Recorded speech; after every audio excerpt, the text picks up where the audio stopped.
Околу 170 болни, од кои најмладиот има само 15 години, чекаат трансплантација на бубрек. Во изминатите години направени се 4 кадаверични трансплантации.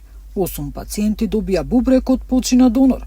Бројката на пациенти со хронична бубрежна болест е некаде околу 2% од вкупното население. Во однос на процесот на трансплантација, ние треба да се согледуваме на другите европски држави, каде што бројката на трансплантирани болни изнесува некаде околу 30 до 40% од вкупните пациенти кои што побаруваат заместителна терапија. За жал во Македонија бројката е некаде околу, да речеме, 13-14% од вкупните болни. Ние заедно со координаторката работиме постојано да се зголеми бројката на трансплантирани пациенти. Во Македонија има околу 1400 пациенти на диализа, а годишно бројката расте. Сдруженијето Нефрону кажа за потребата од трансплантација на органи од починати дарители. Се уште имаме огромна работа во делот на кадаверичната трансплантација од починат дарител, каде што ние заостануваме зад Хрватска, Шпанија, кои што се лидери во таа земја. Значи, таа трансплантација во Македонија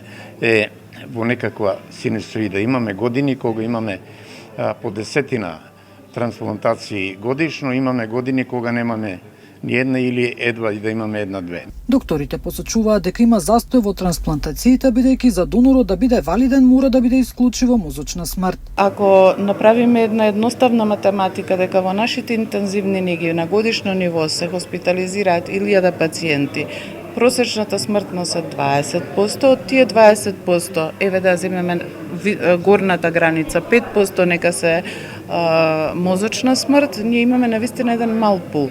Борбата е тој мал пул, значи координаторите не произведуваат донори, координаторите препознаваат донори, ги обработуваат медицински и потоа одат на разговор со фамилијата.